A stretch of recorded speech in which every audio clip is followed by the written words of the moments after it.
Every founder, they have this ceiling where they're continuing to put in more effort, they're continuing to try harder, but no matter how much they do try, it's like the store doesn't grow beyond where they are. There's a couple reasons for this. And one of the main reasons that I think that this happens and why I've seen it happen in small brands and large brands, but usually it's large or smaller brands, is something that I call not being able to make the operator to owner shift. And it turns your store from being super draining into a profit-making machine. So let's go ahead and get into it. Here's the reality of operator mode. You continue to trick yourself because it works in the beginning. You grind, you stay up late, you do everything because you have to, profits look better. But here's what happens next is your team comes to you for every single answer, your notifications never stop, and you get filled with all the tasks. Whether you use a project management tool like Asana or Monday, or you have no tool for that type of thing at all, that is the reason that I see most people get stuck, is they continue to operate and do every single part of running the store themselves. And I'm guilty of this. I've done this in the store that I acquired. I've literally said, I'm gonna pack the things, I'm gonna ship the things, I'm gonna do all the pieces. Now on this channel, I'm specifically doing that to be able to educate you all around, hey, here's where you need to go now that you're at this phase. And I'm gonna be taking some notes here just as ideas come up for things that I can make future videos on. But if you would help me, go ahead and leave a comment down below, letting me know what else you want me to make videos on. I'm specifically helping Shopify store owners who are subscription focused. So whether you have subscription already on your store or you're looking to add it. And I'm excited to be able to help you all through these videos where I sit down with you and I talk to you.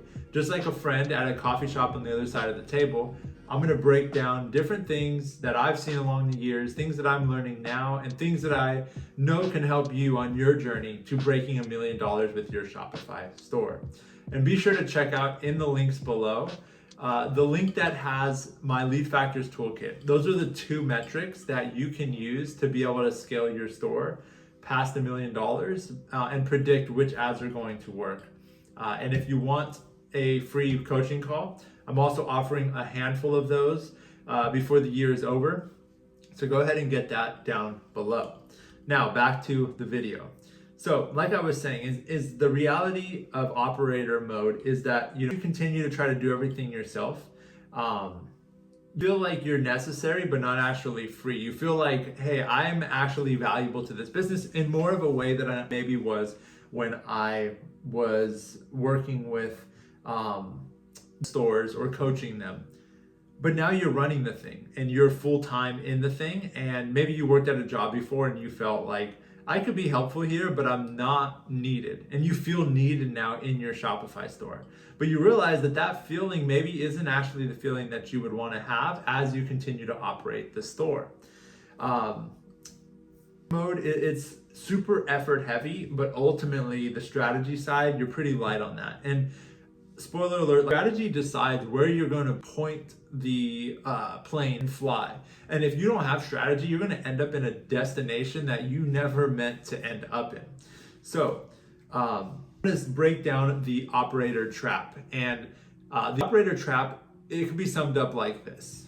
Operator mode tricks you into thinking it works in the beginning because you grind and you hustle to do everything you have to, but here's what happens next. You're going to end up with constant interruptions.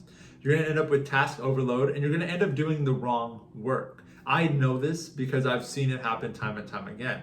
Your team's going to come to you for every answer. That's the constant interruption side. Everything from like, should we run this flash sale, Joe, to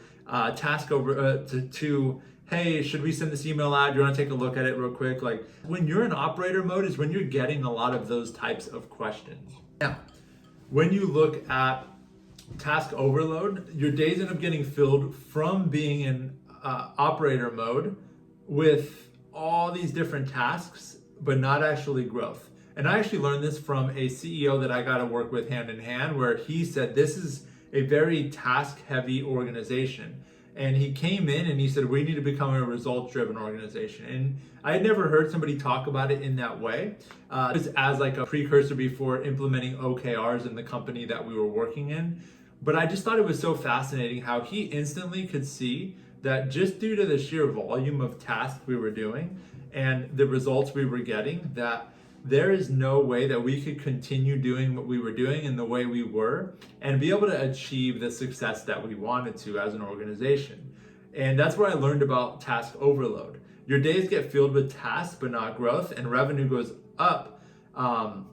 Stress goes up faster. So like, you were just to have revenue go up and you were to just not think about the team, well then that makes sense, because you would say, oh yeah, the AI machines are running my business. But when it's people, that also comes with a downside of morale goes down when the amount of tasks that are being done. I remember my team and I reorganized some of our roles and came in and clarified some of the lanes we were running in and how they map to the OKRs that we have. I remember my team in one of our weekly e-commerce stand-ups, they said, hey Joe, I actually feel like a difference in knowing that I am done with my work for the day and I did a good job working on the right things, and it's energizing. And I haven't felt that in months. And that was, to me, just such a sign of, we all get overloaded with tasks, but a lot of times we don't speak up and say anything. And that leads me to my final point about wrong work. You're drowning not because of your workload usually, but you're drowning because you're doing the wrong work at the stage that you're at. And this is a trap I see a lot of Shopify store owners fall into. And I think this happens because we are all watching the best of the best. Like, watch like the marketing operators or D2C, different D2C podcasts, or agencies that have stores and podcasts and shows, or people dropping stuff on Twitter and LinkedIn and all of that, and all this information coming at us. And we end up doing things because we haven't been to that level yet. We end up saying, well, if so-and-so's on TikTok Shop, I need to be on TikTok Shop. Or if CPMs are low on this new platform, or if people are using AppLovin, and people are doing seeding to affiliates, or if people are insert whatever new trend is out there. If they're doing that, then that must be a good thing that I am missing out on. But I'm here to tell you that operator mode is effort heavy, strategy light, and it keeps the business, it kills your ability to scale. And ultimately, if you step back and you go, okay, I have constant interruptions, I'm overloaded with things to do, and I don't feel like we're working on the right stuff, or I don't actually know a way to validate if that is the right thing, then you're likely in the operator trap right now. And it's tough because the first time you're there, you don't know if you're there, you don't know what that looks like. And ultimately, it's the thing that's keeping you from scaling. So it breaks down kind of how I see the operator trap in a nutshell. So operators ask, what do I need to get done today? They think in like an urgency, and they hold responsibilities themselves. Now, owners ask something different. They ask, what needs to be built so that this takes care of itself forever? Now, like, think about that. This week alone, what tasks have you thought about in your Shopify store that you said, okay, I can solve this problem one time, and no matter what, it will always be taken care of? And I'm going to give you an example here of what I'm doing even on this channel, and how I'm doing this in group coaching company here, as I'm coaching up Shopify store owners on exactly how to think as an owner instead of the operator. And they think in systems and outcomes, and they assign responsibility and architect the machine. For example, with this specific channel, I in the past have done YouTube, I've done a podcast, I've done different things. This time though, after going through the hurdle and the gauntlet on some different pieces around working with other brands and realizing like there's only so much I can do personally to be able to help grow a brand.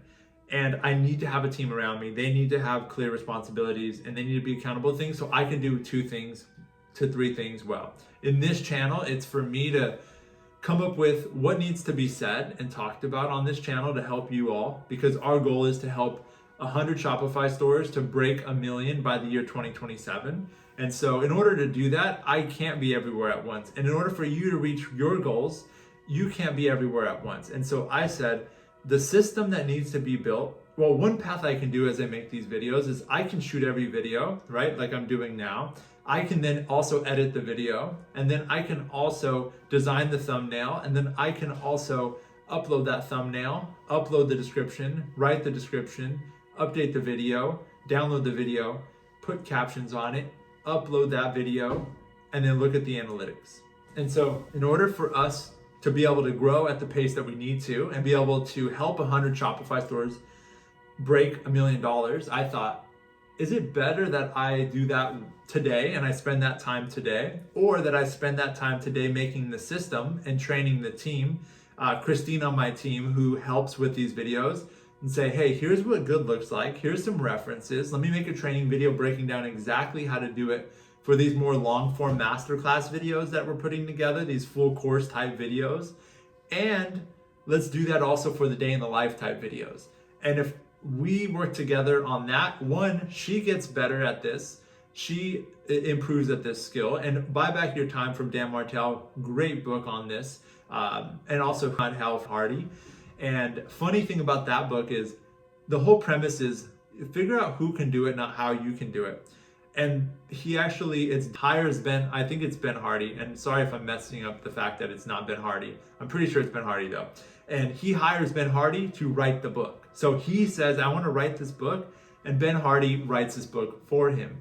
Now, that's what we're doing. That's what you want to get to, is be an owner. It just takes a moment of thinking and having that identity upgrade and going, what needs to be built so that this takes care of itself forever. So that's what I've done with these videos. That's what you can do with your Shopify store. Your highest value job is not doing the work. Your highest value job is removing the work. Let me say that again. Your highest value job is not you sitting there typing on the keyboard, creating the ad and launching it. Your highest value task is building the system that creates and produces the desired result that you are after. Now, really ask yourself right here before you move on with this video, do you want to be an operator or do you want to be an owner? Because they're two different things, and I wish somebody had told me this sooner, that the operator is still very similar to having a job and being a technician. If you read the E-Myth, they have the technician, they have the owner, or they have the manager, and they have the owner. And there's kind of 3 levels. And there's nothing wrong with either one of those levels, but I'd recommend taking the Working Genius test. I'm not affiliated with them at all, but taking that test helped me and my team really understand ourselves better and say, where do we fit in this company and what do we want to work on? And then I put people in place to succeed based on that. And that's what I look at even when I come into a company to help scale their e-commerce operation. Like, I look and see who does what the best and who can I put in place to succeed so that they can be the best version of themselves the way that they work to build. So remember, your highest value job is not doing the work. Your highest value job is removing the work.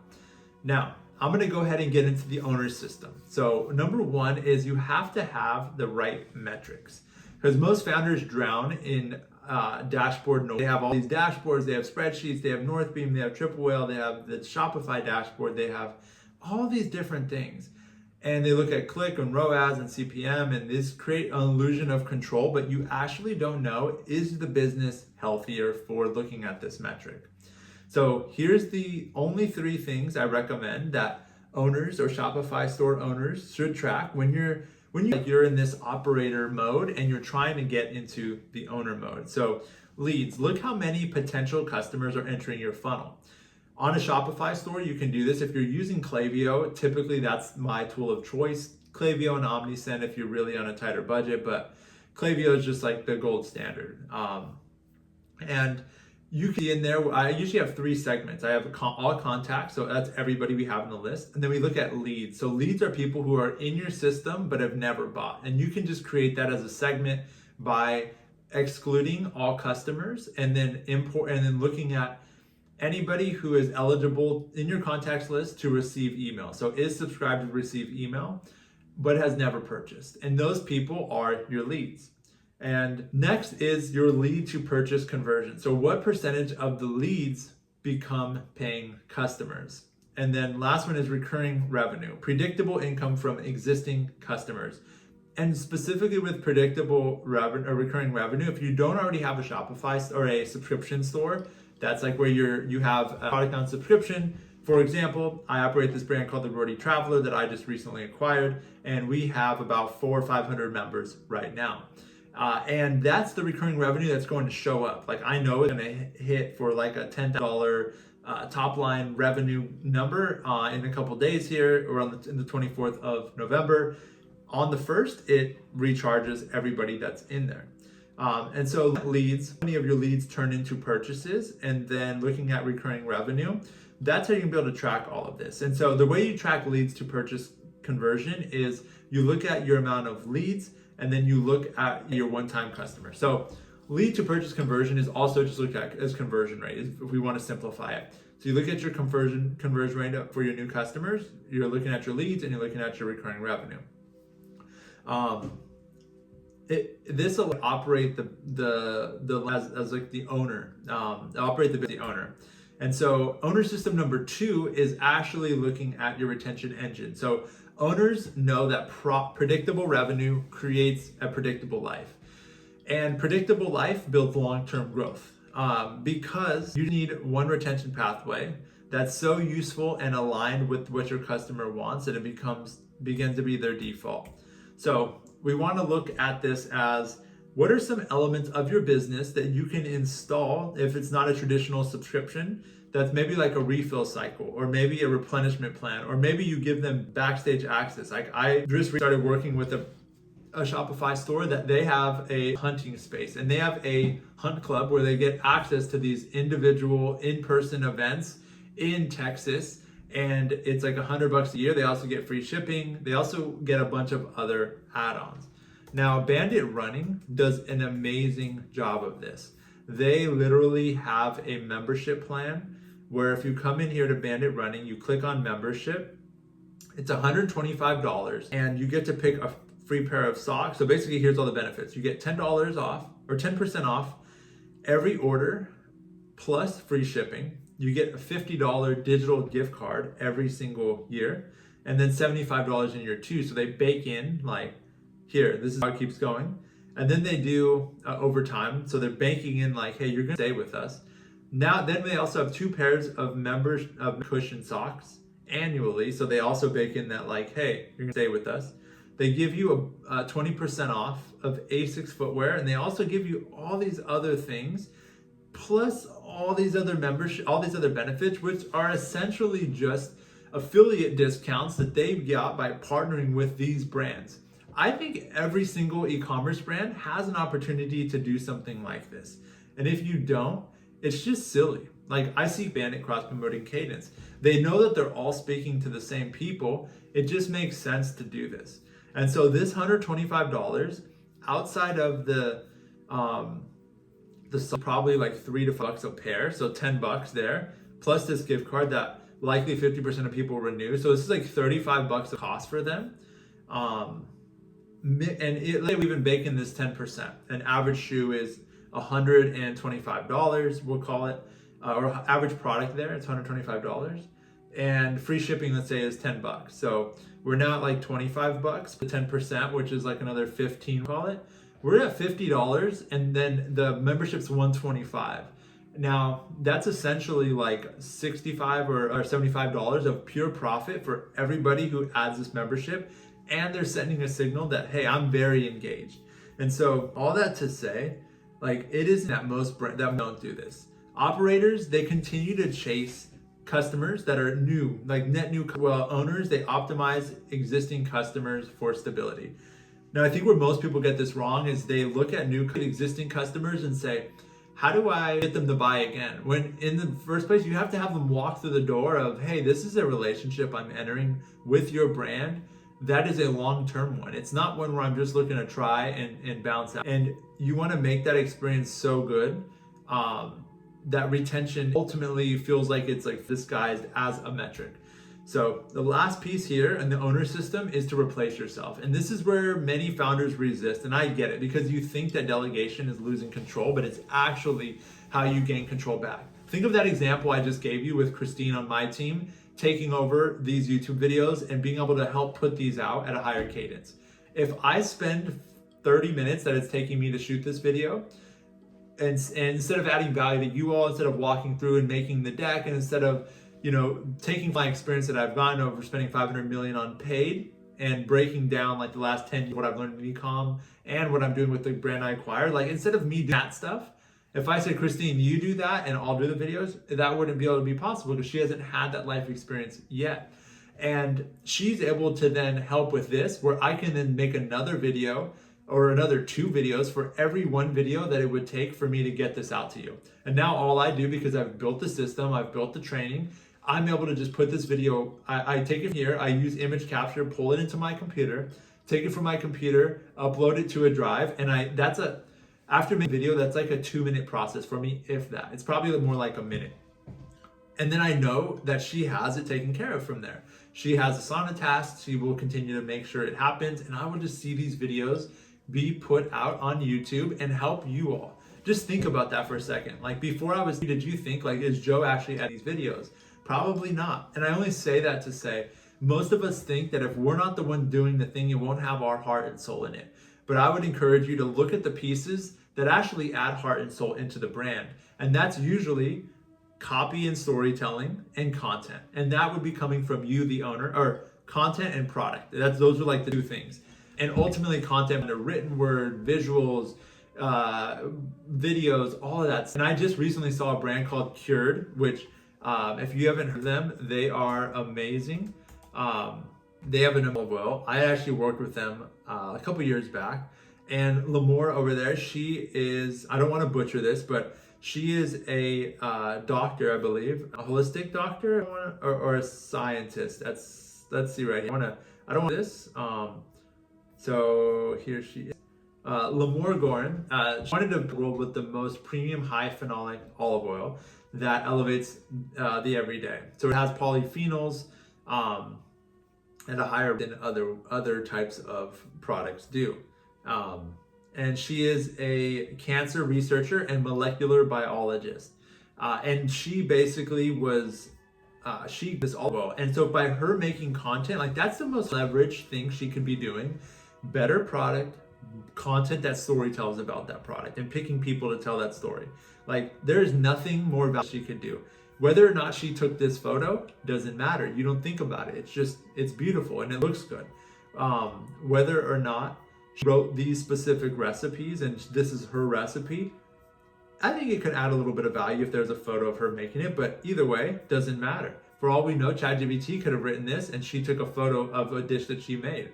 Like, all she needs to do is take that photo or somebody to make these on her team and take that photo. And this begins to build the world around the brand. And that's the most valuable thing I think you can be doing as a Shopify store owner, which is why I even said, hey, I want to start coaching brands to help them know this and be able to help them do the blocking and tackling of the other pieces, connect them with people who can help grow their store and them to be the product driver and the content driver of their brand. So things only I should do. This is where you want to focus on. High-level strategy and vision that requires your unique insight. Then we go into things you can delegate. So tasks that others can do with proper training and systems. I recommend lots of Loom videos and I recommend having Asana. That's something in the group coaching program that I break down for here's how you use Asana in a way where you can manage it down to the workload to be able to see, does my designer have too much to do? Does my media buyer have too much to do? And what does that system look like? I mean, give you a lot of those systems so you can just plug them and play them right into your business. Next is things that must become systems. So when I'm a store owner, we break down everything that needs documentation so that it can run without you in the same way that I've done with this YouTube channel and Christine on my team. Things we should stop doing. So 10 to 20% of what your business does not move revenue, profit at all. I'm actually looking at this for the Shopify store that I acquired called The Wordy Traveler. It's books and tea and trinkets from different places. We go to 4 places a year quarterly, and it's for women who love reading and travel. And I heard this on a podcast the other day when Hormozy was talking about, hey, if we should send out you should send out a form to all of your existing customers, asking them if there was one thing we'd remove, what would it be? And you can give them a couple options, and you send it to existing members. And we're sending that out now so that we can uncover, like, just do women be fine if the tea wasn't in there, if the coffee wasn't in there, because everything we remove makes the product, allows us to focus on the product even better. So let's say we remove the T. Now we don't have to source it. Now we don't have to design a label for it. Now we don't have to pack it. Now we don't have to explain what it is and tell a story around it. And we can reinvest that time into the thing that would be missed most. So ask, what would be missed most and what would you not miss at all? And if they say, I would absolutely miss these little trinkets, then we go double down on that. And we maybe make our own trinkets, and we maybe just have a business that focuses on that. And then what things you not miss if it was gone. And asking those 2 questions to your existing customer list in Klaviyo or in your email marketing software can help you uncover a trove of ideas for your business. Removing tasks is as powerful as adding them. Do not forget that. And so I'm going to wrap up here with the owner roadmap, as I like to call it. Step out of the daily operations, build recurring revenue, document your thinking, move from feelings to numbers, and lastly, design your owner calendar. And I like to keep mine in Google Calendar, where I kind of have it dedicated to, I call it my perfect week, but it outlines like on Mondays, I'm doing these things. Tuesday, I'm doing these things. Wednesday, I'm doing these things, and so on. Because when you do that, especially when nobody's there to tell you, even if you have accountability in our group coaching program with other like-minded Shopify store owners, it's not going to be as cut and dry as, hey, no one's going to tell you what to do. That's like that's like what it breaks down. And I bet you probably started your own store because you enjoy that. But I will tell you, it's hard to be able to scale that with a team and systems and remove yourself from operator mode and go into owner mode if you're operating as an owner and you're expecting somebody to operate the business. Let me say that again. If you're operating as an owner, meaning you can have the time freedom and location freedom and focus on what you want to when you want to, but you haven't put in the place in the trainings and the people to run the business, then you actually are just owning nothing because you don't have an operation that runs smooth without you. And so you need that time for uninterrupted strategy, decision making, creative direction. You know, I have time week where I just focus on coming up with concepts for videos, and I'll spend a whole day or two just mapping out content and writing scripts and outlining visuals and building these decks and doing all this stuff so that I can make this video in the next week. It's not like I'm making everything on one specific day, and you can do the same in your business. And when you begin to do that, then you can get into mode. You can say, hey, the house needs to be quiet. I can be here making these videos with you all. And you can ultimately go somewhere and still have that freedom, but freedom comes from having constraints and working within those, even if you set that up for yourself. So at the end of the day, what happens when you shift is, I've seen this with founders that I've coached personally, with whole codes that I've helped run and brands that I've helped run and scale, like even massive brands. Watch founders go from drowning in operations to feeling completely in control within a few weeks of making this shift. So you stop firefighting. You don't have that consistent emergency, like where you look at Slack and you go, oh shoot, like something's on fire. Your team steps up. And I love this because I remember reading Who Not How, and they were talking about how when you own all the jobs and you take them all for yourself, you're actually robbing those jobs from your team. You're not allowing them to own it. And I love that we get to help people be a better version of themselves by giving them more responsibilities, by giving them clear directions. I think to be unclear is to be unkind. I've heard Dave Ramsey say before. And ultimately, when you do this, your metrics will begin to go up on your scorecard. And it feels like your business finally exhales, and you do too. And you can now. And this is ultimately what happens when you stop operating and you start owning. I hope this 30 minutes that we spent together was valuable for you. My goal is that I can help 100 Shopify store owners break $1 million a year. And whether that's working in our group coaching program, which there's a link to below, or just watching these videos and you gleaming information from that and applying it. I did that for decades. Like I would just Brent Weaver, I'd watch a bunch of YouTube videos, I'd watch different people in the space just drop so many gems, and I just want to be able to help you do it, whether it's working with us in our group coaching program, whether it's downloading it like our free Lead Factors Toolkit, which is also down below, that gives you the numbers that Meta doesn't really want you to know about, but you can predict success with these metrics, and I've used them managing 500 million on the paid side. Or it's just you watching this, taking notes and applying things week over week and being able to make those little shifts to unlock growth. Whatever it is, I just hope that you have a beautiful day, that you continue to work to live, and that you would join us on our next masterclass up here. I'll see you in the next video. I'm just curious, like, what was your biggest wave from today? What do you feel like, hey, I really got a bunch of value from this and I'm gonna make a change? Like, what really stood out to you? Yeah, and then go ahead and check this video out and I'll see you in that one. All right, make sure to work to live. Peace.